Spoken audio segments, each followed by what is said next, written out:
माझं ऐश्वर्य हे अनंत आहे, पण काही सूचक अभिव्यक्ती मी तुला त्याच्यातल्या दाखवू शकतो. आणि म्हणून भगवंत काही आपण म्हणतो ना, की एखादं रिप्रेझेंट करणारी गोष्ट, की त्या गोष्टीला एका थोडक्यात जसं आपण म्हणतो, की एखादा पूर्ण चमू असेल, मग त्याचा एखादी मेन कोण असतात ना हेड, तशाप्रमाणे एक रिप्रेझेंट करणारी ती व्यक्ती. तर त्याप्रमाणे माझ्या सूचक अभिव्यक्तींचं मी तुला दर्शन देतो आणि ज्याप्रमाणे भगवंतांनी अर्जुनाला सांगितलंय, की मग लाडका शिष्य आहे तो त्यांचा. आणि मग फक्त अर्जुनाने सांगताना जसं म्हटलंय, की विनंती केलीये. कारण अर्जुन पूर्णपणे कन्विन्स झालेला आहे. त्यांनी 4 श्लोक ऐकल्यानंतर चतुश्लोकी गीता ही जेव्हा ऐकली आहे, "अहं सर्वस्य प्रभवो." भगवंत स्वतःच्या मुखातनं सांगतायत. मग प्रत्यक्ष 7व्याही अध्यायामध्ये आहे. बऱ्याच ठिकाणी भगवंतांनी हा उद्देश केला आहे. उल्लेख आहे, की प्रत्यक्ष स्वमुखातून भगवंत सांगता आहेत, की "मी मन्मना भव मद्भक्तो मद्याजित मां नमस्करू." तू मला नमस्कार कर. भगवंतांनी स्वतःहून सांगितलंय कारण भगवंतांचं मूळ हे कुणीच जाणू शकत नाही. जे आपण 10व्या अध्यायाच्या सुरुवातीला बघितलंय ना 4 हं. ऋषी जे सप्तर्षी आहेत, 4 कुमार आहेत, जे कोणी आहेत ते भगवंतांच्या इच्छेतूनच निर्माण झालेले आहेत आणि म्हणून भगवंतांचं मूळ ना देवांना, कुणालाही ते कळलेलं ना ऋषींना, ना देवांना, ना राक्षस गणांना, ना कुणालाच कळलेलं नाहीये त्याचं मूळ त्यांचं मूळ आणि म्हणून जोपर्यंत भगवंत हे सांगत नाहीत, तोपर्यंत कसं कळणार नाही आणि म्हणूनच भगवद्गीतेतून प्रत्यक्ष भगवंतांच्या मुखकमलातून निघालेलं हे ज्ञान आहे, जिथे प्रत्यक्ष भगवंत आपल्याला त्यांचं महत्त्व सांगतायत आणि ही महती सांगताना की मग ज्या प्रकारे अर्जुनाने हे ऐकलंय आणि मग ज्या चतुश्लोकी गीतेतून भगवंतांनी सांगितलेलं आहे, की मग जे संबंध अभ्युदय आणि प्रयोजन, मग तो संबंध अर्जुनाचा कधीच होता हो. अर्जुन भगवान रूपाशीच निगडीत आहे. भगवंतांचं भगवान रूप हे अर्जुनाला पूर्णपणे मान्य आहे आणि अर्जुनाने त्यांना भगवंत म्हणून कधीच जाणलेलं आहे. आणि म्हणून जेव्हा निवड करण्याची वेळ आली, तेव्हा ही आम्हाला तुम्ही हवे आहात आमच्याबरोबर. कारण त्या ऋषिकेशांना, त्या जगन्नाथांना, त्या जगतपतींना त्यांनी जाणलेलं होतं. म्हणून इथे तो पुरुषोत्तम म्हणून. कारण देवादिदेव जरी नाही, आदिदेव अशा प्रकारे प्रत्येक गोष्टीचं कारण, कारणांचे कारण, आदी कारण, परम कारण, देवाधिदेव हे सगळं सगळ्या या उपाधी अर्जुनाने सांगितलेल्या आहेत आणि म्हणून त्या उपाधींसह अर्जुन सांगतोय, की भगवंत तुम्ही पुरुषोत्तम आहात आणि म्हणून या पुरुषोत्तम हे आपल्याला पुरुषोत्तम योगामध्ये अजून अ, सखोलपणे जाणता येणार आहे. आणि म्हणून भगवंतांचा जो उल्लेख अर्जुनाने केलेला आहे, की हे जे ऐश्वर्य आहे, हे षड ऐश्वर्याने नटलेले आहेत भगवंत आणि म्हणून जसं आपण बघितलेलं आहे, की या श्लोकामध्ये म्हणजे कुठला श्लोक मला आता पण जिथे पराशर मुनींनी भगवान या गोष्टीची जी व्याख्या केलेली आहे, त्या भगवान गोष्टीची व्याख्या आहे, की जे षड ऐश्वर्याने नटलेले आहे. परिपूर्ण आहेत, असे भगवान आहेत. आणि म्हणून ते श्रीकृष्णांचं रूप आहे. ज्या श्रीकृष्णांना परिपूर्ण म्हणून पराशर मुनींनी सांगितलेलं आहे. अशा प्रकारे आपण भगवंतांना जाणतो आहोत. मग अर्जुनाने जरी जाणलेलं असलं, तरी अर्जुन आपलं रिप्रेझेंटेशन करतोय. म्हणून प्रतिनिधित्व करणारा अर्जुन हे ज्ञान आपल्यापर्यंत यावं यासाठी धडपड आहे हो त्या निर्मळ अशा शुद्ध भक्ताची आणि म्हणून हे ज्ञान सामान्य माणसापर्यंत यावं. कारण कसं आहे, की सामान्य माणसाने स्वतःला भक्त करायचंय. पण जोपर्यंत त्यांचं ब्रह्म, परमात्मा आणि भगवान या 3 कॅटेगरीजमध्ये आपण जेव्हा म्हणतो, की मग ज्यांनी या निराकार रूपाला जाणलंय किंवा मग ज्यांनी परमात्मा रूपाला जाणलेलं आहे, पण कुठेतरी ते भगवंतांच्या शक्तीला मानतायत. त्यांच्या अस्तित्वाला जरी त्यांच्याशी संबंध जरी पूर्णपणे प्रस्थापित नसेल, तरी पण कुठेतरी त्या पायरीवरती ते चढू पाहतायत. आणि म्हणून भगवंतांनी सगळ्यांचा स्वीकार केलेला आहे. मग ब्रह्म असो, परमात्मा असो, पण भगवंत 12व्या अध्यायात आपल्याला पुढे सांगतायत, की मग जे जे भगवंतांचं जे साकार रूप आहे, त्या साकार रूपाला कसं भगवंतांनी महत्त्व देऊन सांगितलं, हे आपल्याला पुढच्या 12व्या अध्यायात खूप छान त्याचा उल्लेख येणार आहे. तर इथे महती ही आहे, की सांगण्याचा उद्देश आणि महत्त्व हे आहे, की सामान्य माणसाला भौतिक गोष्टीतून, मग ज्या भौतिक गोष्टीतून भगवंतांचं अस्तित्व जिथे आहे, त्या सगळ्यामध्ये कशाप्रकारे मी तुझी कुठे उपासना करू आणि मला या सगळ्या ऐश्वर्याला जाणून घ्यायचं ही विनंती अर्जुन करतोय. ती आर्जवताय बघा. हा अप्रोच प्रत्येक ठिकाणी अर्जुनाचा महत्वाचा आहे, की भगवद्गीता आपल्याला प्रत्येक गोष्ट शिकवतीये हो. की मग प्रत्येक प्रश्नाचं उत्तर तर मिळेलच, परंतु तो तो अप्रोच कसा, कशा प्रकारे ती आर्जवता असावी. कुठेतरी असं ठाम नाही सांगत आहे, ठासून विचारत नाही. मग मी इतक्या 16 माळा करतोय, मी असं करतोय, मी इतक्या गोष्टी पाळतोय, मी हे करतोय, मला याचा अधिकार आहे ना. हो, इथे कुठेही ती ती अधिकारवाणी नाहीये. ती आर्जवताय प्रत्येक ठिकाणी, की मी हे जाणू शकतो का? हे महत्वाचं आहे. हो. हा अप्रोच खूप महत्वाचा आहे. मग सारखी व्यक्ती जी सामान्य नाहीये, जी निश्चितच कुठेतरी त्या त्या स्तरावरती आहे, की जी भगवंतांचा लाडका शिष्य, भक्त आणि ज्याचं मन इतकं निर्मळ आहे, की ज्याच्या मनामध्ये आपल्याच भावंडांनी ज्यांनी इतकं आपल्याला क्लेश दिले, तरीही त्यांच्याबद्दलच्या त्या भावना आहेत. आणि मग भगवंत कशाप्रकारे त्याला दृढतेने उठ आणि युद्ध कर, त्यासाठी त्याचं मन तयार करतायत. आणि म्हणून 18व्या अध्यायापर्यंत आपल्याला ह्या ज्ञानाचा ओघ हा असाच चालू आहे. आणि म्हणून त्या अर्जुनाने जेव्हा ही विनंती केलेली आहे, की मला हे जाणून घ्यायचंय, की या भौतिक प्रकृतीमध्ये तुमचा प्रवेश कसा झालेला आहे आणि कशाप्रकारे मी कुठल्या गोष्टींवर तुमची उपासना करू, कुठे पूजा करू. त्यावेळेला मग भगवंतांनी आपल्या ऐश्वर्यांचं वर्णन करण्यास सुरुवात केलेली आहे. आणि मग तिथे भगवंत म्हणतायत, की या सूचक अभिव्यक्तींचं मी तुला वर्णन सांगतोय, कारण माझं हे ऐश्वर्य अनंत आहे. आणि म्हणूनच मग त्या निरनिराळ्या अभिव्यक्ती घेताना आपण आता पुढे चाललेलो आहोत. चतुश्लोकी गीता जाणण्याचा प्रयत्न करा. खूप सुंदर जे संबंध अभ्युदय खूप सुंदर ते 4ही श्लोक आहेत. ती स्मरण करण्याचा प्रयत्न करा. कुठेतरी त्याचं ती जर कंठस्थ करायचे ते श्लोक करण्याचा प्रयत्न केला तर खूप छान. कारण हे श्लोक अत्यंत आपण म्हणतो ना, माझाही प्रयत्न चालू असतो, की म्हणून ह्या प्रकारे आपण जे संदर्भ ही कुठेतरी ही ऑथेंटिसिटी आहे आणि ही भगवद्गीता. मग कालच भक्तिशास्त्रीच्या क्लासमध्ये जेव्हा ऐश्वर्या माताजी खूप छान प्रश्न विचारतात आणि ते खूप इंटरॅक्टिव्ह ठेवतात सेशन, की मग का हीच भगवद्गीता का? आपण थिअरॉटिकली माहिती आहे आपल्याला. कारण ती वंश परंपरेतून आलेली आहे आणि ज्यापासून कृष्णांपासून, ब्रह्मांपासून, नारदांपासून, व्यासमुनींपासून मग अगदी थेट प्रभुपादांपर्यंत ती त्या कुठेही खंड न पडता ही पूर्णपणे त्या वंश परंपरेतून आली आहे. जो वंश मग 4व्या अध्यायात आपण म्हटलं, की विवस्वान मनु आणि इक्ष्वाकू यांच्यापासून कुठेतरी खंडित झाली होती. तो प्रवाह खंडित झाला होता. परंतु कुठेतरी त्या खंडित झाल्यामुळे मग तिथे ती अ, ते ज्ञान कुठेतरी खुंटलं आणि म्हणून मग ती पूर्णपणे आपल्यापर्यंत पोहोचू नाही शकलं. म्हणून द्वापार युगामध्ये हीच ज्ञान भगवंतांनी अर्जुनाला दिलेलं आहे. आणि म्हणून मग थिअरॉटिकली आपल्याला जरी माहिती असलं, तरी प्रॅक्टिकली ही गोष्ट इतकी महत्वाची आहे, की मग ऐश्वर्या माताजींनी सांगितलं, की सूर्य आहे. सूर्याचा प्रकाश मग कुठेही लपू शकत नाही. सूर्याला कोणी लपवू शकतं का? मग सूर्यापुढे टॉर्च धरली तर सूर्याचा प्रकाश थांबणार आहे का? नाही. तशी ही भगवद्गीता आहे हो. हे भगवद्गीतेचं ज्ञान हे इतकं अगाध आहे, की ते कुठेही लपवलं जाणार नाही. म्हणून ज्या आयडिओलॉजीज आहेत किंवा काही कॉन्कॉक्शन्स किंवा आपण म्हणतो ना, की त्याच्यावर केलेले तर्क, त्याच्यावरती केलेलं भाष्य, ही भगवद्गीता नाही. हे ज्ञान नाही. प्रभुपाद म्हणतात, जे जसंच्या तसं प्रभुपादांनी आपल्यापर्यंत पोहोचवलेलं आहे. म्हणून प्रभुपाद बऱ्याच वेळेला त्यांच्या जे काही भाष्य आणि स्टेटमेंट्स आपण ग्रुपवरती ऐकतो, वाचतो. त्याच प्रकारचं प्रभुपादांनी लिहिलेलं आहे, की मीही माझी पुस्तकं परत-परत वाचत असतो. कारण मी जरी ती लिहिलेली असली, तरी ती मला कृष्णांनी सांगितलेली आहेत. म्हणून मीही त्याचं वाचन करून पुन्हा-पुन्हा ते जाणण्याचा प्रयत्न करतो. हे प्रत्यक्ष प्रभुपादांनी सांगितलंय, की मी माझ्या पुस्तकांना परत-परत वाचतो, की त्यांनीच लिहिलेली असली, तरी ती मला कृष्णांनी सांगितलेली आहेत. प्रत्यक्ष भगवंतांनी ती मला येऊन ती लिहिण्यासाठी सांगितलेलं आहे. त्याचं वर्णन केलेलं आहे. अशा प्रकारे प्रभुपाद स्वतःच्या पुस्तकांचं वर्णन करतात आणि म्हणून प्रभुपादांनी सांगितलंय, की मी कुठेही गेलेलो नाहीये. मी माझ्या पुस्तकांमध्ये जिवंत आहे. मी माझ्या पुस्तकांमध्ये आहे आणि म्हणून त्या पुस्तकांमध्ये म्हणून ह्या ग्रंथांचं महत्व इतकं आहे, की काल मग हे सांगताना मला तुम्हाला शेअर करायला खूप मला माहिती आहे वेळ थोडा जातोय याच्यामध्ये. पण खूप सुंदर ज्ञान आहे, की प्रभुपाद हे कसं प्रकारे ट्रान्सलेट करायचे.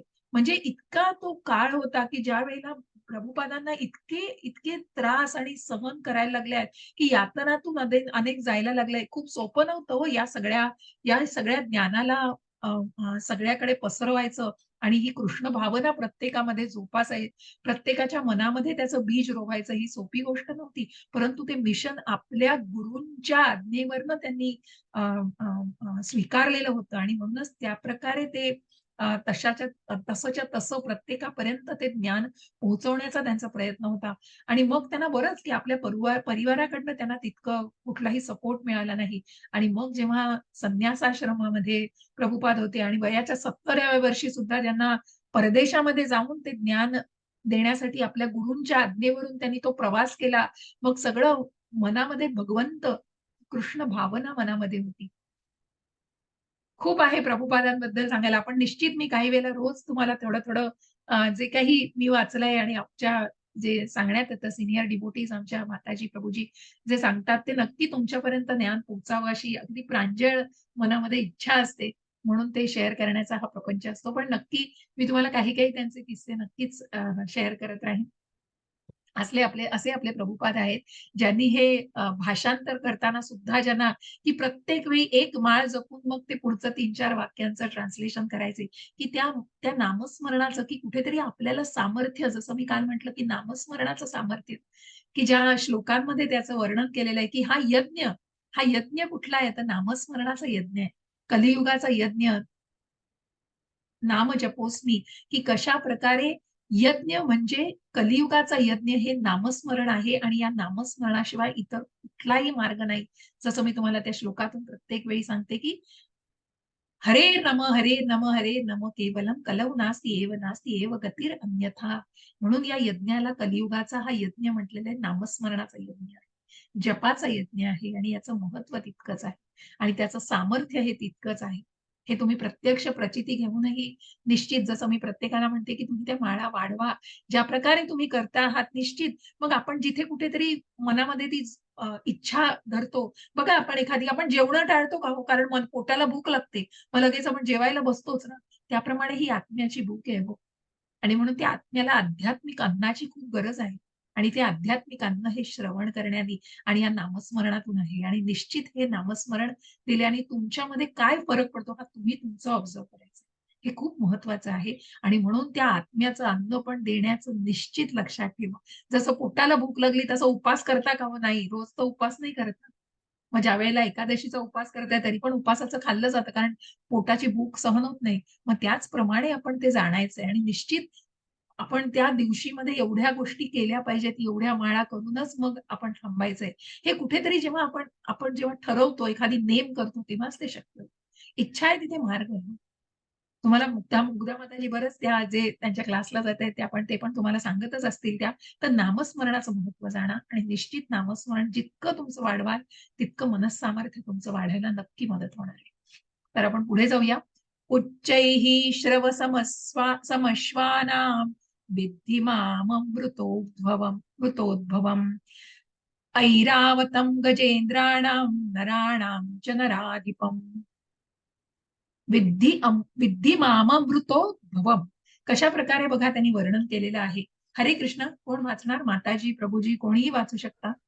ज्यांची वाचायची इच्छा असेल. हरे वाचू का मी? हरे कृष्ण. हो वाच वाच.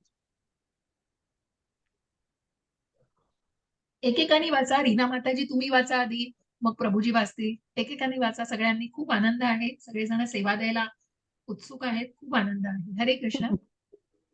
हरे कृष्ण माताजी.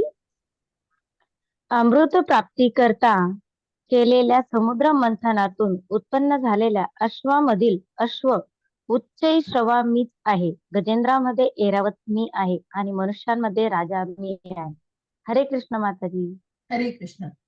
आणि म्हणूनच मग अशा प्रकारे ज्या ऐश्वर्याचं वर्णन केलेलं आहे त्यामध्ये अमृत ज्या समुद्र मंथन करण्यात आलं त्या समुद्र मंथनामध्ये अनेक खजिना मिळाला की अनेक गोष्टी ज्या उत्पन्न झाल्या त्याच्यामध्ये अश्व जे मिळालेले ते उच्चैश्रवा उच्चैश्रवा अश्व मी आहे. गजेंद्रामधलं ऐरावत मी आहे आणि मनुष्यामधली राजा मी आहे.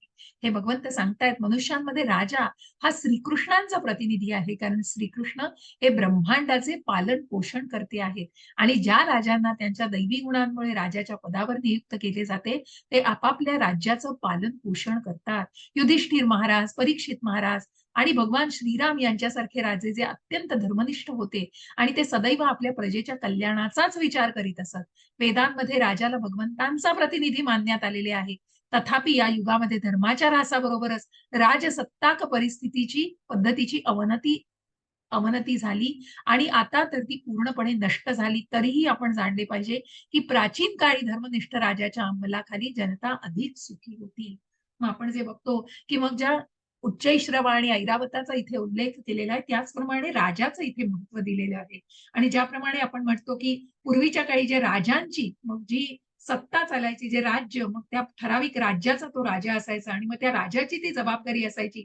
त्या जनतेचं पालन पोषण करण्याची पूर्ण जबाबदारी त्या राजाची असायची. अशा प्रकारे ही कुठेतरी जसा धर्माचा ऱ्हास झालेला आहे, तशी ही पद्धत ही या पद्धतीची ही अवनती झालेली आहे आणि म्हणूनच कुठेतरी मग ही पद्धत कुठेतरी नष्ट होत गेलेली आहे. पण पूर्वीच्या काळी ही प्रथा अशा प्रकारे होती जिथे जनता सुखी होती. आयुधानामहं वज्रं धेनूनामस्मि कामधुक् प्रजनश्चामि कंदर्पः सर्पाणामस्मि वासुकिः. हरे कृष्ण प्रभुजी.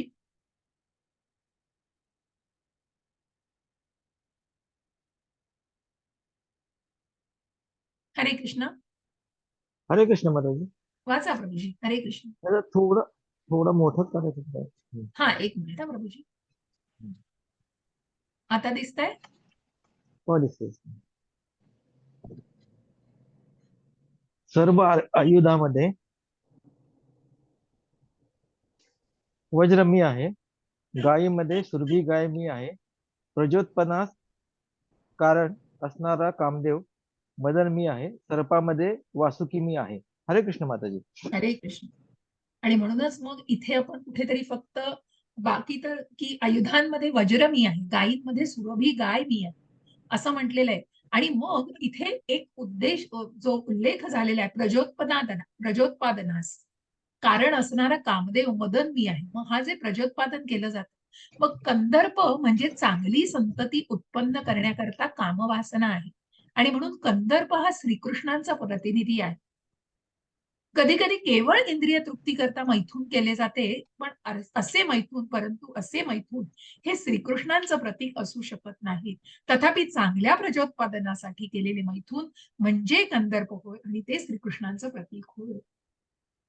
म्हणजे हे जे कामवासना आहे, मग ती फक्त इंद्रिय तृप्तीसाठी केलेली कामवासना हे मैथून झालं आणि त्या मैथून हे जो या मैथुनाचा प्रतिनिधी म्हणजे श्रीकृष्ण नाहीत, पण जी कृष्ण भावना भावित संतती. मग गृहस्थाश्रमाला तितकंच महत्व दिलं गेलेलं आहे. म्हणून प्रभुपादांच्या बऱ्याच पुस्तकांमधून आपण वाचतो की मग गृहस्थाश्रमात असताना सुद्धा की मनुष्याने त्या प्रकारे स्वतःचं आचरण ठेवलं पाहिजे की कृष्ण भावना भावित संतती उत्पादित करण्यासाठी आणि म्हणून त्या प्रकारे त्या गोष्टीला कंदर्प म्हटलेलं आहे आणि हे कंदर्प म्हणजे भगवंतांचं प्रतिनिधित्व करणारे आहे आणि अशा प्रकारे केलेलं मैथून हे कंदर्प होतं. परंतु इंद्रिय वासनेसाठी आणि स्वतःच्या इंद्रिय तृप्तीसाठी केलेलं ते श्रीकृष्णांचं प्रतिनिधित्व करत नाही. अनंताश्चास्मि नागानां वरुणो यादसामहं पितॄणामयर्मा चास्मि यमः संयमतामहं. हरे कृष्ण. मी वाचू का? वाचा ना, नक्की वाचा माताजी. प्रत्येकाने वाचा प्लीज.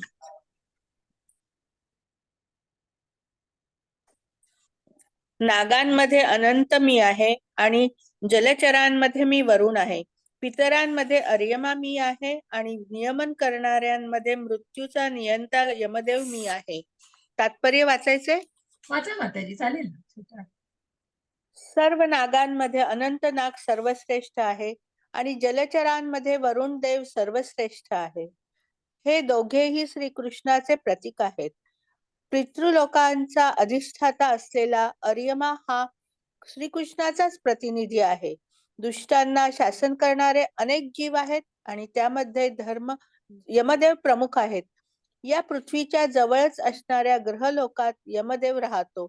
जे पापी आहेत त्यांना मृत्यूनंतर तेथे नेले जाते आणि यमराज त्यांना निरनिराळ्या प्रकारच्या शिक्षा देण्याची व्यवस्था करतो. हरे कृष्ण माताजी. मग त्या यमसदनास म्हणतात ना, ते यमसदन हे पृथ्वीच्या अगदी जवळ आहे आणि म्हणूनच यमदेव की तो काळ भगवंत आहे. तो यमदेव म्हणजे सुद्धा प्रत्यक्ष भगवंत आहे. आणि म्हणूनच ज्या ठिकाणी मग ज्या नरक यातना दिल्या जातात, ज्या प्रकारे ज्या निरनिराळी शिक्षा यमदेवाकडून दिली जाते, कारण जसं आपण म्हटलं ना, की पाप पुण्याची गणती केली जाते. मग जसं पुण्य जास्त असेल तसं स्वर्गलोक मिळतो, तसं पापी लोकांना कुठे नरक मिळतो. आणि त्या नरक यातना आणि मग तशा शिक्षा भोगायला लागतात. मग या सगळ्याचं प्रतिनिधित्व करणारे प्रत्यक्ष भगवंत आहेत. तिथे भगवंतांचा वास आहे आणि त्यांच्याच अस्तित्वाने ते आहे. आणि पितृलोकांचा अधिष्ठाता असलेला आर्यमा हा श्रीकृष्णांचा प्रतिनिधी आहे. हे सगळ्यामध्ये भगवंतांचं अस्तित्व आहे आणि म्हणूनच ते भगवंतांपासूनच आहे. प्रल्हादश्चास्मि दैत्यानां कालहा कलयतामहं मृगाणां च मृगेन्द्रोऽहं वैनत्तेयश्च पक्षिणाम्. हरे कृष्ण. लीना हरे माताजी कृष्ण. कोणी वाचा वाचा हरे कृष्ण. हरे कृष्ण वाचा माताजी. प्रभूजी वाचा वाचा प्रभूजी. दैत्यामध्ये भक्तराज प्रल्हाद मी आहे. दमन करणाऱ्या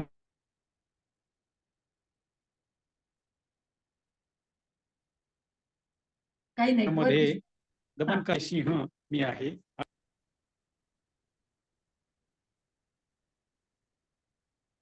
पुन्हा वाचू का? हा वाचा. मला वाटतं काहीतरी तुमचा नेटवर्क इश्यू येतोय थोडा. हा नेटवर्कचा प्रॉब्लेम दिसतोय. हरकत नाही.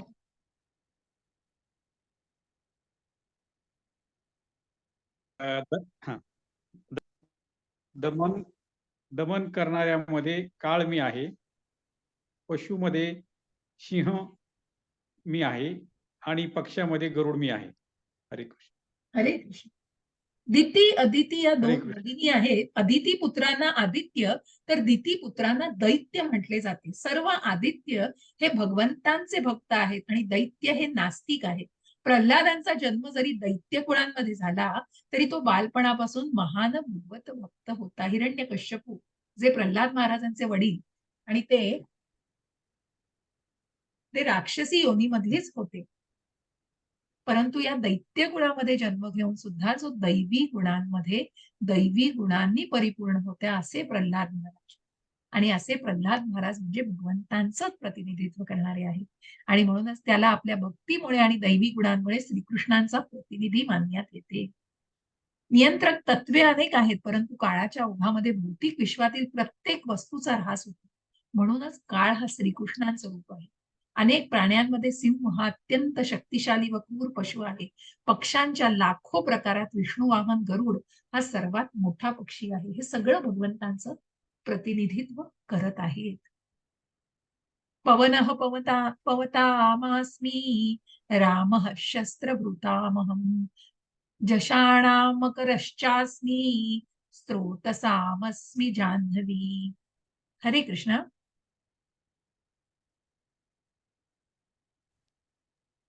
त्या वाचा माताजी वाचणार वाचा त्या वाचा. माताजी हा पवित्र करणाऱ्यांमध्ये वायू मी आहे. शस्त्र धारण करणाऱ्यांमध्ये राम मी आहे. मत्स्यांमध्ये मकर मासा मी आहे आणि प्रवाही नद्यांमध्ये गंगा नदी मी आहे. हरे कृष्ण माताजी. हरे कृष्ण. बघा की सगळ्या जलचरांमध्ये शार्क हा सर्वात मोठा आणि मनुष्यासाठी घातक आहे आणि ती श्रीकृष्णांचीच विभूती आहे. अशा प्रकारे जे वर्णन करून सांगितलंय की प्रत्येक विभूतींचं हे वर्णन, मग प्रत्यक्ष शस्त्र धारण करणारे प्रभू रामचंद्र हे मी आहे. अशा प्रकारे गंगामध्ये नदींमध्ये गंगा नदी ही पवित्र मानली जाते. त्या गंगेचं प्रतिनिधित्व सुद्धा श्रीकृष्णांचं प्रतिनिधित्व त्या गंगेने केलेलं आहे. सर्गाणामदिरानन्तश्च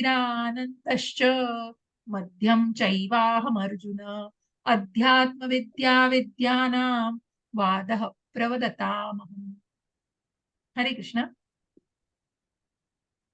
हरे कृष्ण.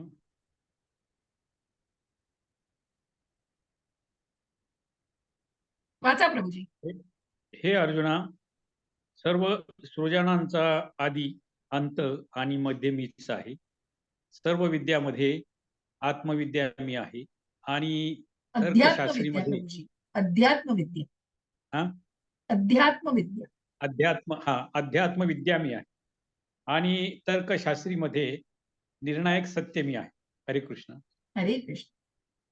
बघा किती सुंदर दिलंय. नैयायिकांमध्ये विविध प्रकारचे युक्तिवाद असतात. स्वतःचा युक्तिवाद पटवून देण्यासाठी असे प्रमाण प्रस्तुत करणे की जे विरुद्ध पक्षाच्या युक्तिवादाचेही समर्थन करते, त्याला जल्प असे म्हटले जाते. विरोधी पक्षाचा केवळ पराभव करण्याच्या दृष्टीने जो युक्तिवाद केला जातो त्याला वितंडा असे म्हटले जाते. परंतु वास्तविक निष्कर्षाला वाद असे म्हटले जाते. हे निर्णायक सत्य म्हणजे श्रीकृष्णांचं रूप आहे. जेव्हा हा वादविवाद आपण म्हणतो ना, हल्ली डिबेटिंग म्हणतो, मग दुसऱ्या पक्षाला जेव्हा म्हणून ते जल्प, वितंडा हे या गोष्टी हे त्याचं त्या त्या गोष्टींचे कन्सेप्ट आहेत की कशा प्रकारे तो युक्तिवाद केला जातो. परंतु त्यामधील त्या सगळ्या तर्कवादामधील जे निर्णायक सत्य असते ते निर्णायक सत्य हे श्रीकृष्णांचं प्रतिनिधित्व करत आहे आणि म्हणूनच ते श्रीकृष्णांचं रूप आहे. मग अध्यात्म विद्या ही सगळ्यात श्रेष्ठ मानली गेलेली आहे सर्व विद्यांमध्ये. अक्षराणाम मकरोस्मी अक्षराणामकारोस्मी द्वन्द्वः सामासिकस्य च अहमेवाक्षयः कालो धाताहं विश्वतो मुखः. हरे कृष्ण. वाचा भारती माताजी. हरे कृष्ण. कोणीही वाचा. हा, त्या माताजीचं वाचायचं होतं. त्या माताजीचं yes, वाचा माताजी. वाचा भारती माताजी. हा. अक्षरांमध्ये अकार मी आहे आणि समासांमध्ये द्वंद्व समास मी आहे.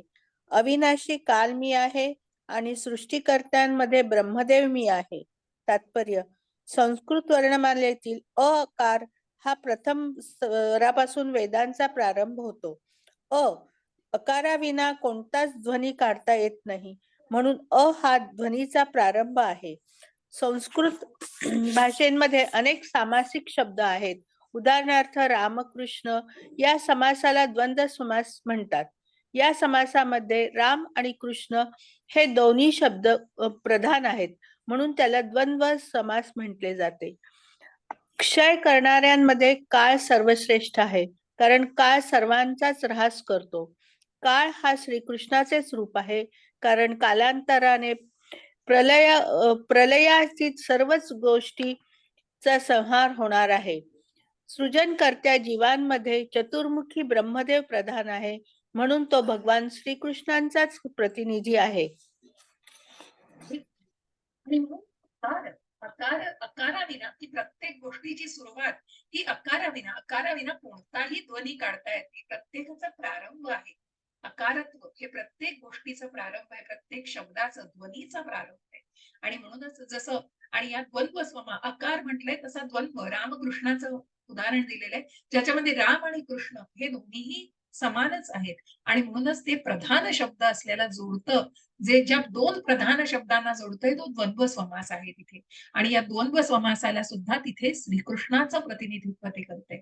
त्यानंतर ज्याप्रमाणे काळाचं आधीच्याही श्लोकांमध्ये त्याचा उल्लेख की काळ जो धर्माचा ऱ्हास झालेला आहे आणि ज्या प्रकारे ज्या गोष्टींचा की सगळ्या गोष्टींचा याच्यामध्ये प्रलयाग्नीमध्ये सगळ्याचा संहार होणार आहे, हे सगळं काळाने, ह्या सगळ्या काळाच्या ओघामध्ये या सगळ्या गोष्टी होणार. हा काळ सुद्धा श्रीकृष्णांचं रूप आहे आणि म्हणून 11व्या अध्यायामध्ये आपल्याला काळाबद्दलही जाणायचंय की मी तो काळ आहे. आणि म्हणूनच भगवंत अर्जुनाला सांगतायत हो की मग तू फक्त एक निमित्त आहेस, परंतु या सगळ्यांचा मी कधीच नाश केलेला आहे. कारण काळ म्हणून भगवंत काळ म्हणून कोणासाठी उभे राहतात जे अभक्त आहेत, पण त्या भक्तांसाठी मात्र तो काळ भगवंतच थांबवतात. आणि म्हणून हा काळ म्हणजे सुद्धा भगवंतांचं स्वरूप आहे. या काळाचा भागवतामध्ये खूप सुंदर 3ऱ्या स्कंदामध्ये काळाबद्दल दिलेलं आहे की काळ सुदर्शन चक्रामध्ये काळ आहे भगवंतांच्या आणि म्हणून भगवंत काळ बनून पण येतात. एखाद्याचा जे क्रूर आहेत, जे अधर्मी आहेत, त्या सगळ्यांचा काळ बनून भगवंत आले आणि म्हणून पटापट त्यांच्या तोंडात सगळे उड्या मारत होते जे दिसत होतं, कारण त्याचा ते नाश पावत होते, ते मरण पावत होते. त्यांचा मृत्यू कधीच झालेला होता, भगवंतांनी त्यांना मारलेलं होतं.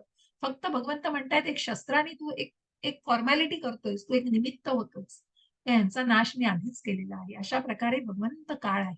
आणि जो जीवाचं प्रतिनिधित्व करतोय, जे ब्रह्मा चतुर्मुखी ब्रह्मा आहेत, हे जीवतत्व आहे. ब्रह्मा हे जीवतत्व आहे आणि म्हणूनच ते सगळ्याचं प्रतिनिधित्व आहे. जीवतत्वाचं प्रतिनिधित्व करणारे प्रत्यक्ष ब्रह्मा हे श्रीकृष्णांचेच प्रतिनिधी आहेत आणि म्हणून हे ब्रह्मा भगवंतांपासूनच आहेत. आणि हे चतुर्मुखी ब्रह्मा हे जीवाचं प्रतिनिधित्व करत आहे. म्हणून या ब्रह्मांचा जन्म हा मिळू शकतो. 100 वर्ष ब्रह्मांचं जीवन दाखवलेले आणि त्यानंतर मग ब्रह्मांचा जन्मही कोणाला मिळू शकतो, त्या श्रेष्ठ जीवाला जन्म मिळू शकतो ब्रह्मांचा.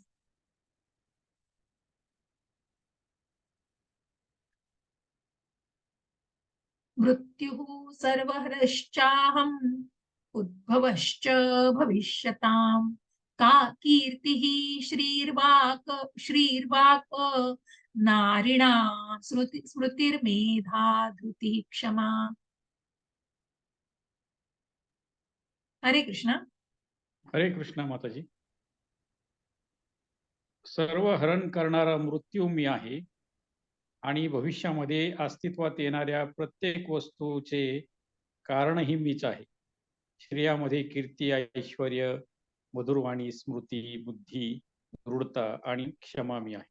हरे कृष्ण. हरे कृष्ण. स्त्रीचे हे गुण वर्णिलेले आहेत. म्हणून या श्लोकाचं थोडंसं अशा प्रकारे हे आहे, कीर्तिः श्रीर्वाक्ष नारीणां स्मृतिर्मेधा धृतिः क्षमा. मग या नारीच्या गुणांचं वर्णन केलेलं आहे. स्त्रियांमध्ये कीर्ती, ऐश्वर्य, मधुरवाणी, स्मृती, बुद्धी, दृढता, क्षमा हे जे नारीचे गुण आहेत, या ठिकाणी उल्लेख केलेल्या कीर्ती, भाग्य, मधुरवाणी, स्मृती, बुद्धी, निष्ठा आणि क्षमा या 7 ऐश्वर्यांना स्त्रीवाचक मानले जाते. जर एखाद्या व्यक्तीकडे ही सर्व किंवा त्यापैकी काही ऐश्वर्य असली तरी त्याला स्तुत्य मानले जाते. जर एखादा मनुष्य सदाचारी असेल तर तो स्तुत्य बनतो. संस्कृत ही परिपूर्ण भाषा आहे आणि म्हणूनच अत्यंत कीर्तिमान आहे. एखाद्या विषयाचे अध्ययन केल्यावर जर मनुष्याला त्या विषयाचे स्मरण होऊ शकत असेल तर त्याला उत्तम स्मृतीचे वरदान लाभलेले आहे. निरनिराळ्या विषयांवरील अनेक पुस्तके केवळ वाचण्याचीच योग्यता नव्हे तर ती जाणून घेणे आणि त्यांना आवश्यकतेनुसार जीवनात उतरवणे म्हणजे बुद्धी, मेधा होय. अस्थिरतेवर विजय प्राप्त करणे म्हणजे दृढता होय. जेव्हा पूर्णपणे योग्य झाल्यावरही मनुष्य विनम्र आणि शांत असतो आणि जेव्हा तो सुखदुःखांमध्ये स्थिर असतो, जेव्हा त्याच्याकडे असणाऱ्या ऐश्वर्याला क्षमा म्हटले जाते. मग पुढे जाऊन आपल्याला ज्या निरनिराळ्या 13व्या अध्यायामध्ये आहे, आधीच्याही मला वाटतं आपण पुढे जातोय अजून, ज्या निरनिराळ्या गुणांना आपल्याला बघायचं आहे. मग ह्या सगळ्याचा जो उल्लेख केलेला आहे, या सगळ्याचा उल्लेख भगवंत सांगतायत की हे गुण, जे गुण भगवंतांनी आता सांगितले की मधुरवाणी, भाग्य, कीर्ती, स्मृती, बुद्धी, निष्ठा, क्षमा हे गुण ज्याच्यामध्ये आहेत ह्याला निश्चितच तो स्तुत्य आहे, स्तुत्य करण्याजोगे आहे. हे सगळे गुण हे वाखाणण्याजोगे आहे आणि ज्यांच्यामध्ये हे गुण थोड्याफार प्रमाणात जरी आहेत त्यांची स्तुती, ते स्तुत्यप्रिय आहेत. निश्चितच ते स्तुती करण्या योग्य आहेत. त्यांचे गुण ते वाखाणण्यासारखे आहेत आणि म्हणूनच निरनिराळ्या प्रकारची पुस्तकं आपण फक्त वाचतोय, पण जेव्हा ती आचरणात आणतोय तेव्हा त्या आचरणात आणण्याला महत्व आहे. जसं आपण इथे भगवद्गीतेचं कथन, मी भगवद्गीता माझ्या माध्यमातून प्रामाणिकपणे तुमच्यापर्यंत ते ज्ञान पोहोचवण्याचा प्रयत्न करतेय. पण तुम्ही ते श्रवण करताय आणि ते श्रवण करून जेव्हा आत्मसात करून स्वतःच्या प्रत्यक्ष अशा आयुष्यामध्ये जेव्हा त्याचं इम्प्लिमेंटेशन कराल, आचरणात आणाल, ते जास्त महत्वाचं आहे आणि म्हणूनच त्याला बुद्धी, मेधा म्हटलेलं आहे. कारण इंटेलिजन्स हा एकमेव ही गोष्ट आहे जी पशूंपासून आपल्याला निराळी आहे. म्हणून तर हा मनुष्य जन्म आपल्याला मिळालाय. हा आध्यात्मिक स्वभाव आपण विसरतोय कारण मूळ स्वभाव आपला आहे कृष्णाचं विस्मरण झालेलं आहे. हो, म्हणून आपण कुठेतरी भरकटतोय त्या भौतिक गोष्टीमध्ये. पण या भौतिकतेमध्ये सुद्धा आपण त्या प्रकारचं जीवन जगू शकतो. एक एक पीसफुल असं जीवन जगू शकतो. कशा प्रकारे? जेव्हा तो जो अहम आहे ना, तो जो मीपणा आहे, तिथे कृतज्ञतेची भावना आणणं गरजेचं आहे आणि म्हणूनच त्या भगवंताला जाणणं आवश्यक आहे. आणि अशा प्रकारे ही दृढता, स्थिर होणं. मग एखादी व्यक्ती जेव्हा विनम्र, आपण म्हणतो डाउन टू अर्थ आहे खूप, आणि कारण कुठेतरी ग्राउंडेड असणं गरजेचं आहे. कितीही विद्वान असू दे, कितीही अगदी प्रेसिडेंट, सीईओ, कुठेही मोठ्या मोठ्या पोस्टला असू दे, परंतु शेवटी तो जो मनाचा भाव असतो ना आणि ती जी नम्रता असते, तो जो विनम्र स्वभाव असतो, तो खूप महत्वाचा असतो आणि तो खूप स्तुत्य असतो. आणि म्हणून या सगळ्याला क्षमा, म्हणजे सुखदुःखांमध्ये जो स्थिर असतो, ज्याने ते बॅलन्स मिळवलेला असतो, त्याला, त्या ऐश्वर्याला क्षमा असं म्हटलं जातं. आणि ते सगळं कृष्णांचं प्रतिनिधित्व करत आहे. बृहत्साम तथा सामनाम गायत्री छंदसामहम मासानां मार्गशीर्षोऽहम् ऋतूनां कुसुमाकरः. हरे कृष्ण.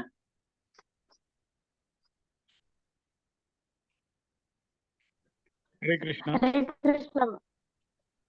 हा वाचा प्रभूजी, कोणी वाचा, बोला बोला, वाचा. कोणी वाचाय. हरे कृष्ण. सामवेदातील स्तोत्रांमध्ये बृहत साम मी आहे आणि छंदांमध्ये गायत्री मी आहे. मासांमध्ये मार्गशीर्ष, नोव्हेंबर, डिसेंबर मी आहे आणि ऋतूंमध्ये वसंत मी आहे. हरे कृष्ण माताजी. हरे कृष्ण. असं सगळ्याचं प्रतिनिधित्व दिलंय की मग बृहत्स्थान स्तोत्रांमध्ये भगवंतांनी यापूर्वीच सांगितलं की वेदांमध्ये सामवेद मी आहे. सामवेद हा विविध देवतांनी गायलेल्या सुंदर स्तोत्रांनी संपन्न आहे.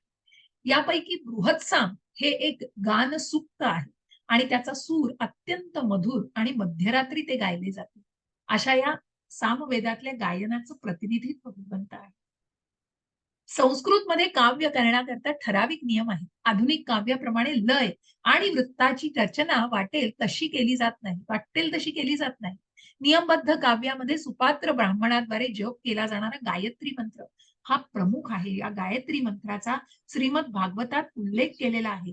गायत्री मंत्र हा विशेष करून भगवत साक्षात्कारासाठी असल्यामुळे तो भगवंतांचे रूप आहे. आध्यात्मिक दृष्ट्या प्रगत झालेल्या लोकांकरताच हा मंत्र आहे. कारण आपण बघा, मुंज झाल्यावर जेव्हा मौंज विधी होतात त्यानंतर हा गायत्री मंत्र सांगितला जातो आणि म्हणून आध्यात्मिक दृष्ट्या प्रगत झालेल्या लोकांकरताच हा मंत्र आहे. कारण तितकं प्रगत, तितकं शुद्ध होणं हे खूप गरजेचं आहे तो मंत्र उच्चारण्याकरता. मग मग ती शुद्धता येते, परंतु त्याचा जो बेस आहे आणि त्याचं जे आध्यात्मिक महत्व आहे ते जाणणं आवश्यक आहे. कारण ते भगवंतांचं स्वरूप आहे. आध्यात्मिक दृष्ट्या प्रगत झालेल्या लोकांकरता हा मंत्र आहे. या मंत्राचा जप करण्यामध्ये जेव्हा मनुष्याला सिद्धी प्राप्त होते तेव्हा तो भगवंतांच्या दिव्य धामात प्रवेश करू शकतो. गायत्री मंत्राचा जप करण्यासाठी प्रथम मनुष्याने सत्व गुणामध्ये पूर्णपणे स्थित होणे आवश्यक आहे. गायत्री मंत्राला वैदिक संस्कृतीमध्ये अत्यंत महत्व आहे. निर्विशेष ब्रह्माचा ध्वनी अवतार असं समजलं जातं. ब्रह्मदेव या मंत्राचे दीक्षागुरु आहेत आणि त्यांच्यापासून हा मंत्र गुरु शिष्य परंपरेने चालत येतो. आणि मग त्यानंतर मार्गशीर्ष महिना हा सुगीचा काळ असतो, ज्याच्यामध्ये आपण बघतो की या सुगीच्या काळामध्ये नवीन धान्य आणि आपण आता ज्याचं महत्व बघतो, या सगळ्यांनी प्रजा अत्यंत, याच्या सगळ्यांनी मनुष्य अत्यंत सुखी होत असतो. आणि म्हणून या मार्गशीर्ष महिन्याला भगवंतांचं प्रतिनिधित्व करतायत, श्रीकृष्णांचं अस्तित्व आहे असं जाणलं पाहिजे. मग वसंत ऋतू या जगामध्ये सर्वात लोकप्रिय आहे. यामध्ये कडाक्याचा उष्माही नसतो आणि थंडीही नसते. याच वेळी झाडांना पालवीही फुटते, फळे फुले बहरून येतात. वसंत ऋतूमध्ये श्रीकृष्णांचे अनेक लीलोत्सवही साजरे केले जातात. म्हणून वसंत ऋतूला सर्व ऋतू अत्यंत आल्हाददायक ऋतू समजले जाते आणि हे भगवान श्रीकृष्णांचं प्रतीक आहे. द्यूतं छलयतांसस्मि तेजस्विनामहं जयोऽस्मि व्यवसायोऽस्मि सत्वं प्रकाश सर नंबर आहे का? हरे कृष्ण. वाचा भारती माताजी. हरे कृष्ण. हरे कृष्ण. फसवणाऱ्या दूतामध्ये हा. फसविणाऱ्या मध्येही द्यूत मी दूत आहे. मी आहे. हा. द्यूत, हा. आणि तेजस्व्यांचे तेज मी आहे. विजयी मी आहे. साहस आणि बलवानांचे बलही मीच आहे. हरे कृष्ण. हरे कृष्ण. जसं आपण म्हटलं ना की कृष्णांच्या अधीन सगळ्या गोष्टी आहेत, त्यांच्या इच्छेविना कुठल्याही गोष्टी होऊ शकत नाही. त्या प्रकारे भगवंत सांगतायत की अनेक फसवणारे लोक आहेत. फसवणुकीच्या सर्व प्रकारामध्ये द्यूत हे सुद्धा भगवंतांचं प्रतिनिधित्व करतायत. म्हणून तो श्रीकृष्णांचं स्वरूप आहे. श्रीकृष्ण हे परमेश्वर असल्यामुळे कोणत्याही साधारण मनुष्यापेक्षा कपटी असू शकतात. श्रीकृष्णांनी एखाद्या माणसाला फसवायचे ठरविले तर फसवणुकीच्या बाबतीत कोणीही त्यांना मागे टाकू शकणार नाही. श्रीकृष्णांचा महिमा केवळ एकांगी नसून सर्वांगीण आहे. बघा की त्यातही तेच समर्थ आहेत. मग ते फसवणं तुम्हा आम्हाला जितकं म्हणू ना तितकं शक्य नाही, त्याही पेक्षा भगवंत अजून पुढे आहेत आणि भगवंतांचं ज्ञान हे अगाध आहे आणि ते अजूनही त्यापेक्षा पुढच्या स्तरावरती ते आपल्याला त्याचा अनुभव देऊ शकतात. अशा प्रकारे मग भगवंतांचं प्रतिनिधित्व कसं केलेलं आहे ते सांगितलंय. वृष्णीनां वासुदेवोऽस्मि पांडवानां धनंजयः मुनीनामहं महप्यहं व्यासः कविनामशुना कविः. एक मिनिट हा. वृष्णीनां वासुदेवोऽस्मि पांडवानां धनंजयः. मुनीनामहप्यहं व्यासः कविनामुशना कविः.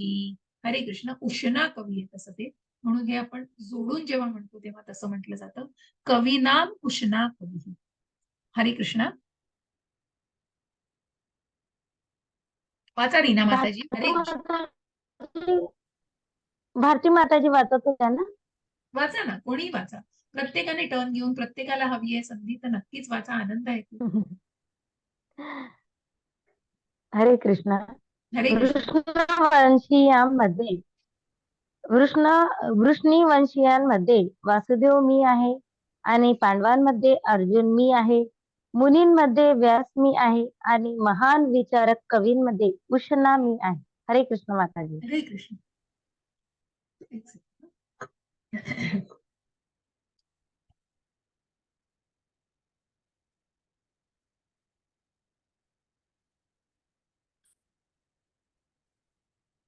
श्रीकृष्ण हे आदिपुरुष भगवान आहेत आणि बलदेव हे त्यांचे प्रथम विस्तारित रूप आहे. मग आपण जेव्हा म्हणतो की कृष्णांची विस्तारित रूप, जसं आपण म्हटलं की श्रीकृष्ण, बलदेव, अनिरुद्ध, प्रद्युम्न आणि पुढचे विस्तार आहेत. पण जो मेन विस्तार आहे त्यांचा, मग जसं आपण ह्याच्यामध्ये बघतो पंचतत्व मंत्रामध्ये, जसं आपण जय हो श्रीकृष्ण चैतन्य प्रभू नित्यानंद, जे नित्यानंद प्रभू ते त्यांचं विस्तारित रूप आहे, भगवंतांचं विस्तारित. जसं कृष्ण प्रत्यक्ष चैतन्य महाप्रभू आहेत तर त्यांचं विस्तारित रूप बलदेव हे नित्यानंद प्रभू आहेत. अशा प्रकारे त्यांचं प्रथम विस्तारित रूप हे बलदेव आहेत. श्रीकृष्ण आणि बलदेव हे दोघेही वसुदेव पुत्र म्हणून अवतीर्ण झाले. यास्तव या दोघांनाही वासुदेव म्हणता येते.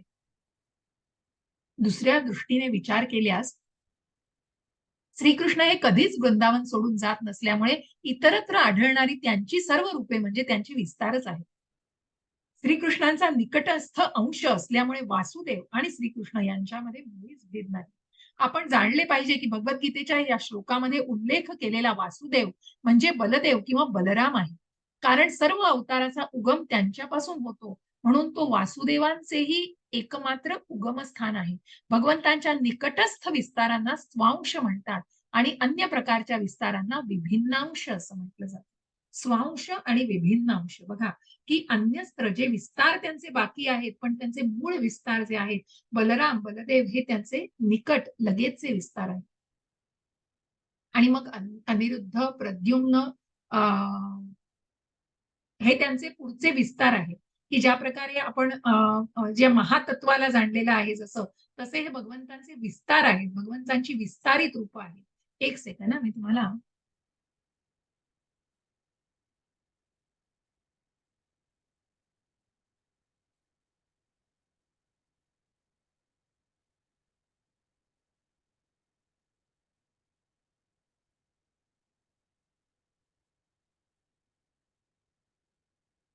भागवतामध्ये याचा उल्लेख आहे पूर्ण, पण बलदेव हे त्यांचं लगेचचे विस्तार, मग संकर्षण, अनिरुद्ध आणि वासुदेव हे त्यांचे विस्तारित रूप आहेत, भगवंतांचे विस्तार आहेत. मग आपण जसं आपण म्हटलं की गोलोकाचा जेव्हा जाणणार आहोत, जेव्हा भगवंतांच्या महत्त्वाविषयी महाविष्णूंचं जे तत्व सांगितलं की प्रत्यक्ष कशा प्रकारे त्या अवतारांच्या विस्तारांचे विस्तार असे जे आहेत, त्याच्यापासून नंतर कशा प्रकारे मग पुढची जी आपण बघतो ना की ज्या प्रकारे ब्रह्मा आणि मग त्यांचे जे पुत्र आलेले आहेत आणि मग त्यांनी ती मानव निर्मिती केलेली आहे. तर हे सगळं तुम्हाला नक्कीच एका गोलोकाच्या याच्यामध्ये मी पूर्ण सांगेन, कारण त्याचा विस्तार असा आहे आणि त्या विस्ताराबद्दल आपण भागवतामध्ये बऱ्याचदा ऐकत असतो, पण निश्चित तुम्हाला योग्य प्रकारे आणि आपण ते असं टप्प्याटप्प्याने क्रमाक्रमाने जाणं हे जास्त गरजेचं आहे.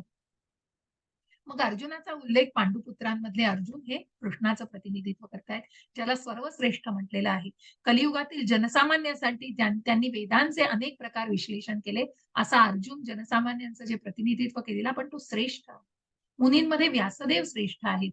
व्यासदेव हे श्रीकृष्णांचे अवतार म्हणून जाणले जातात, कारण त्यांनी वेदांचं निरनिराळ्या ज्या वेदांचं, ज्या वेदव्यास आपण म्हणतो की या वेदांना लिहिलेले हे प्रत्यक्ष व्यासमुनी आहेत, जे श्रीकृष्णांचेच अवतार आहेत. यास्तव व्यासदेव हे श्रीकृष्णांचं स्वरूप आहे. कोणत्याही विषयांचं सखोल चिंतन करू इच्छिणाऱ्या व्यक्तींना कवी असे म्हणतात. कवीमध्ये उशना अर्थात शुक्राचार्य हे दैत्यांचे गुरु होते. ते अत्यंत बुद्धिमान आणि दूरदर्शी राजकारणी होते. याप्रमाणे शुक्राचार्य म्हणजे श्रीकृष्णांचीच आणखी एक विभूती. म्हणजे जी गोष्ट ज्यामध्ये एक्सपर्टाईज आहे ते सगळं भगवंतांच्या विभूती आहे हे जाणलं पाहिजे. तिथे भगवंतांचं अस्तित्व आहे. मग जसं भगवंतांनी सांगितलं की छलकपट करण्यामध्ये सुद्धा भगवंत तिथे त्यांचा कोणी हात धरू शकत नाही. तितकी पात्रता फक्त भगवंतच तितक्यापर्यंत कपट करू शकतात. तसं दंड इथे दिलंय बघा. दंडोदमयतामस्मी नीतिरस्मी जिगीषतां मौनं चैवास्मि गुह्यानां ज्ञानं ज्ञानवतामहम्. हरे कृष्ण.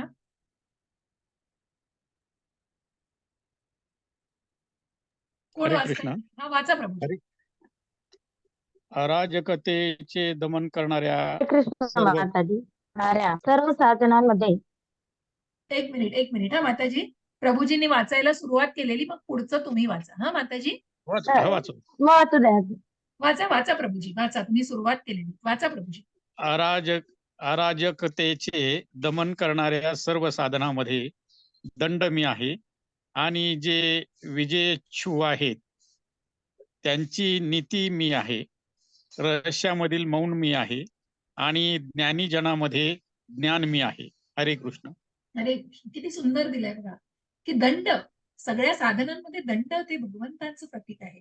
जे विजयेच्छू आहेत त्यांची नीती मी आहे, कारण त्या नीती म्हणून ज्या नीतीचाच विजय झालेला आहे, धर्माचाच विजय झालाय, ती नीती म्हणजे भगवंत आहे. रहस्यांमधील मौन मी आहे. बघा आपण बऱ्याच वेळेला म्हणतो, कारण मौन राखणं त्या परिस्थितीमध्ये कधी कधी अत्यंत उच्च मानलं जातं आणि अशा या रहस्यांमधील मौन मी आहे. ज्ञानी जनांमधलं ज्ञानही प्रत्यक्ष भगवंत आहे. यच्चापि सर्वभूतानां बीजं तदहमर्जुन न तदस्ति विना यास्यात् मया भूतं चराचरम्. हरे कृष्ण. वाचा रीना माताजी. आता तुम्ही वाचा. मी सांगते त्याप्रमाणे, नाही तर तुमचं ओव्हरलॅपिंग. गोंधळ होतोय. नो प्रॉब्लेम माताजी, काही हरकत नाही. आपण सगळे आपलं कुटुंबच आहे. हरे कृष्ण. हो. हरे कृष्ण. तसेच हे अर्जुना, संपूर्ण सृष्टीचे बीज मी आहे. कोणताही चराचर प्राणी माझ्या विना अस्तित्वात राहू शकत नाही. हरे कृष्ण माता. परमपिता आपले प्रपिता हे भगवंत आहे. पितामह आपले जरी बीज देणारे पिता हे भगवंत आहेत. जरी ब्रह्मांनी निर्मिती केलेली असले, पितामह असले, तरी प्रपितामह हे भगवंत आहेत. आणि म्हणूनच त्यांच्यापासूनच हे चराचर आहे. त्यांच्याशिवाय कुठलीही सृष्टीतील कुठलाही जीव अस्तित्वात राहू शकत नाही. आणि म्हणून भगवंत सांगतायत, नान्तोऽस्मि मम दिव्यानां विभूतीनां परन्तप एष तुद्देशतः प्रोक्तो विभूतेर्विस्तरो मया. हरे कृष्ण. प्रभूजी गंगाधर प्रभूजी वाचा. हरे कृष्ण. हे परंतप माझ्या दिव्य विभूतींना अंत नाही. मी तुला जे सांगितले आहे ते माझ्या अनंत विभूतींचे केवळ सूचक आहे. हरे कृष्ण. वेदांमध्ये सांगितल्याप्रमाणे भगवंतांच्या शक्ती आणि ऐश्वर्यांना अनेक प्रकारे जाणण्यात आलं, तरी ह्या ऐश्वर्याला अंत नाही, मुळीच अंत नाही. यास्तव सर्वच शक्ती आणि विभूतींचं वर्णन करणे शक्य नाही. म्हणूनच भगवंतांनी सांगितलं, अहो हे इतकं अनंत आहे. निरनिराळ्या प्रकारच्या निरनिराळ्या जरी गोष्टी असल्या तरी ते इतकं अनंत ऐश्वर आहे की त्याचं प्रत्येक गोष्ट दाखवणं हे शक्य नाही. म्हणूनच त्या सूचक गोष्टी भगवंतांनी सांगितल्या आहेत. अर्जुनाच्या जिज्ञासेचं समाधान करण्याकरता केवळ काही उदाहरणं वर्णिलेली आहेत. यद्यद्विभूतिमस्तत्त्वं श्रीमदुर्जितमेव वा तत्तदेवावगच्छत्वं मम तेजोश संभवम्. हरे कृष्ण. लीना माताजी वाच. हरे कृष्ण. सर्व ऐश्वर्यवान, सुंदर आणि तेजस्वी अभिव्यक्ती माझ्या तेजाच्या केवळ एका स्फुलिंगातून उत्पन्न झाल्या आहेत, हे तू जाण. हरे कृष्ण माता. हरे कृष्ण. आध्यात्मिक असो व भौतिक जगातील असो, कोणतीही सुंदर किंवा तेजस्वी अभिव्यक्ती ही श्रीकृष्णांच्या ऐश्वर्याचा केवळ एक अंश असल्याचं जाणलं पाहिजे. कोणतीही असामान्य ऐश्वर्यमय वस्तू श्रीकृष्णांच्या ऐश्वर्याचं रूप आहे असे समजले पाहिजे. कारण ऐश्वर्याने नटलेले तो सौंदर्य, ज्या मनमोहक अशा श्यामसुंदर रूपाला आपण बघतो, इतक्या सौंदर्याने परिपूर्ण असलेले भगवंत, मग या जगामध्ये जे काही सौंदर्याने नटलेले आहे, तेजोमय आहे, हे भगवंतांच्या अंशातूनच आहे हो. आणि म्हणून त्यांच्या अंशाशिवाय ते नक्कीच समजलं नाही पाहिजे. आणि म्हणूनच त्या ऐश्वर्यमय वस्तू या श्रीकृष्णांच्या ऐश्वर्याचं रूप आहे असं समजलं पाहिजे. अथवा बहुनैतेन किं ज्ञातेन तवार्जुन विष्टभ्याहमिदं कृत्स्नम् एकांशेन स्थितो जगत्. हरे कृष्ण प्रभुजी. गंगाधर प्रभुजी वाचा. हरे कृष्ण.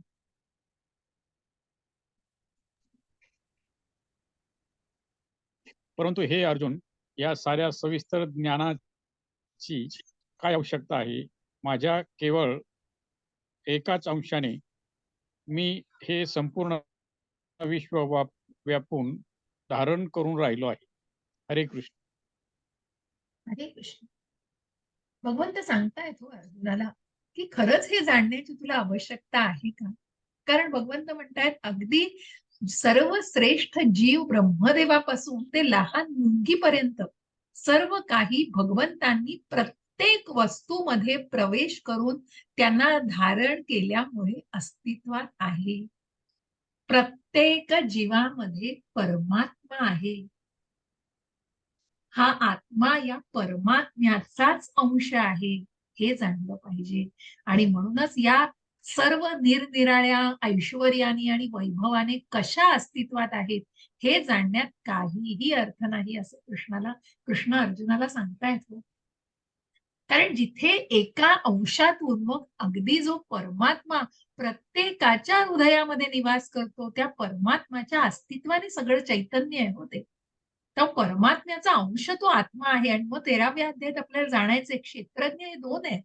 हा परमात्मा हा ओव्हरसी करतोय सगळ्या जीवांचं, सगळ्या जीवांना बघतोय. जरी त्या एका जीवामध्ये आत्मा असला, जीवात्मा असला, तरी हा परमात्मा तिथे तिथे उपस्थित आहे हो. तो निरीक्षण करतोय, ऑब्झर्व करतोय, पण तो आत्मा काय करतोय? आपल्याच आला तो. आणि म्हणूनच इथे भगवंतांनी या श्लोकाला उद्देशून एवढं सांगते की प्रत्येक जीवामध्ये, मग ब्रह्मदेवापासून, ब्रह्मदेव हे जीवतत्व आहे, ब्रह्मदेवापासून अगदी लहान मुंगीपर्यंत 84 लक्ष योनीतील प्रत्येक जीवाच्या हृदयामध्ये परमात्म्याचा निवास आहे. आणि म्हणून भगवंत हे प्रत्येक सृष्ट वस्तूचे उगम आहेत. त्यांच्याहून श्रेष्ठ आणि त्यांच्याहून श्रेष्ठ कोणीही नाही. ते असमोर्ध्व आहे. अर्थात त्यांच्याहून श्रेष्ठ किंवा त्यांच्या बरोबरीचा कोणीही नाही. पद्मपुराणात सांगितलं प्रत्येक गोष्टीला आधार आहे. कुठलीही गोष्ट ही मायथॉलॉजी जो आपला शब्द आहे ना आपल्याकडे, किती चुकीचा शब्द आहे. पुराणात, पद्मपुराणात हे ओल्ड म्हणजे हे नॉलेज आहे. हे सगळं आपल्याकडच्या या ज्ञानाला, शास्त्राला, म्हणजे I am not saying with Bhagavad Gita बद्दल मी कुठलंही नाही, परंतु जे तथाकथित तर्कवादी आणि ज्या प्रकारे कुठल्याही ग्रंथांना आणि अशा प्रकारे ज्या कुठल्या शास्त्राला अशा प्रकारे शब्द वापरले जातात ते किती चुकीचं आहे. एकतर तो ज्ञानाचा अभाव आहे आणि दुसरी गोष्ट की तिथे कुठेतरी ती गोष्ट पुराणामध्ये आहे हे जाणायचे, ती किती पुराणोक्त आहे हे जाणायचंय. तिथे कुठल्याही प्रकारचा आयडिओलॉजीच नाहीये, कुठल्याही प्रकारची मायथॉलॉजी नाहीये ती, हे जाणण्याचा. कारण तिथे कुठेतरी तो शास्त्राचा आधार घेणं गरजेचं आहे. आणि म्हणून प्रत्येक ठिकाणी इथे अर्जुन सुद्धा म्हणून भगवंतांना सांगतायत की मी तुला फक्त मित्र म्हणून फक्त कन्व्हिन्स झालो नाहीये, मी परम सखा मानलंय, किंवा मित्र जे सांगेल ती पूर्व दिशा आणि जसं सांगेल तसं येस, त्याला मी येस म्हटलंय, तसं नाही. अर्जुन इथे प्रत्यक्ष सांगतोय भगवंतांना, तू माझा परम सखा असलास तरी पण मी आता हे जाणलंय का? कारण या चतुश्लोकी गीतेतून अर्जुनाला ती उपरती ती कुठेतरी ते जाणलंय त्यांनी आणि ते सगळं त्याला उमगलेलं आहे. आणि त्याही आधी त्यांनी भगवंतांना योग्य प्रकारे जाणलं आणि म्हणूनच त्यांनी त्यांना गुरु मानलंय. जे काही योग्य ज्ञान त्याला भगवंतांकडूनच मिळतंय. आणि म्हणूनच इथे जाणायचंय की योग्य गुरूंकडून, योग्य आध्यात्मिक गुरूंकडून भगवंतांना अर्जुनाला हे ज्ञान मिळतंय. आणि म्हणून इथे अर्जुनाने सांगितलेलं आहे की त्यांच्याहून श्रेष्ठ आणि किंवा त्यांच्या बरोबरीचं कोणी नाही त्या पद्मपुराणाचा. म्हणून अर्जुनाने सांगताना परमतत्व परमधाम हे या देव असित व्यास ऋषींनी नारद मुनींनी सांगितलं तेच मला आता तुम्ही तुमच्या स्वमुखात सांगताय की ज्याचा उल्लेख मी ऐकलेला आहे आणि ज्याचा उल्लेख झालेला आहे. तर अशा प्रकारे भगवंतांना अर्जुन भगवंतांना सांगतायत की या सगळ्याला कुठेतरी आधार आहे, शास्त्राचा आधार आहे. पद्मपुराणात म्हटले आहे की जो मनुष्य भगवान श्रीकृष्णांना देवता समान, मग ते ब्रह्मदेव असोत किंवा शंकर असोत, मानतो तो केवळ नास्तिक बनतो. तथापि जर मनुष्याने श्रीकृष्णांच्या शक्तीच्या विस्ताराचे आणि ऐश्वर्याच्या वर्णनाचे सखोल अध्ययन केले तर तो निस्संदेह श्रीकृष्णांचं स्वरूप जाणू शकतो. कारण आपण इथे बघू की प्रत्यक्ष कारण बघा इथे आपण दिलेलं आहे की या ठिकाणी देवतेच्या उपासनेला मुळीच प्रोत्साहन दिलेलं नाहीये. कारण तिथेही भगवंतांनी ती त्रुटीयुक्त कुठेतरी दाखवली. ते योग्य पद्धतीने त्या श्रद्धेने करणं आवश्यक आहे. कारण ब्रह्मा आणि शिवासारख्या मोठमोठ्या देवता सुद्धा भगवंतांच्या ऐश्वर्याच्या केवळ एका अंशाचं प्रतिनिधित्व करतात. प्रत्यक्ष शिवांनी भगवंतांच्या महाविष्णू या तत्वावरती ध्यान लावलेलं आहे आणि त्यांची प्रार्थना केलेली आहे, आराधना केलेली आहे. त्या ब्रह्मांनीही भगवंतांची स्तुती गायन केलेली आहे. अशा प्रकारे आपल्याला हे जाणणं गरजेचं आहे. आणि म्हणूनच भगवंत इथे सांगतायत या अध्यायामध्ये भक्तीची परमसिद्धी, भगवंतांचं सान्निध्य कसे प्राप्त करता येते याचं वर्णन विशद रीतीने करण्यात आलेले आहे. गुरु शिष्य परंपरेतील महान आचार्य बलदेव विद्याभूषण या अध्यायावरील आपल्या भाष्याचा शेवट करताना म्हणतात, यच्छक्तिलेशा स्तुर्याद्या भवन्त्यत्युग्र तेजसः यदंशेन धृतं विश्वं सकृष्णो दशमेर्चते. बघा त्यांनी असं वर्णन केलेलं आहे की भगवान श्रीकृष्णांच्या शक्तीपासून तेजस्वी सूर्य सुद्धा आपली शक्ती प्राप्त करतो. जे सूर्य आणि चंद्र भगवंतांचे नयन, भगवंतांचे डोळे आहेत की जिथे तेज आहे हे भगवंतांच्या पासून आलेलं आहे. सूर्याचं तेज हे भगवंतांपासून आहे आणि म्हणूनच श्रीकृष्णांच्या विस्तारित रूपांद्वारे संपूर्ण जगताचे पालन पोषण होते. म्हणून श्रीकृष्ण पूजनीय आहे. या सूर्याच्या माध्यमातून सगळा सूर्यप्रकाश जगभर विश्वभर दिला जातो, पण ते कुठून येतोय त्याचं मूळ हे भगवंतांपासूनच आहे. अशा प्रकारे या भगवद्गीतेच्या विभूती योग या 10व्या अध्यायावरील भक्ती वेदांत भाष्य संपन्न. खूप सुंदर असा हा विभूती योग आपण आज जाणलेला आहे आणि इथेच आपण या 10व्या अध्यायाची समाप्ती केलेली आहे. खूप सुंदर भगवंतांचं ऐश्वर्य कथन केलेलं आहे. चतुश्लोकी गीता आपण याच्यातनं जाणली आहे.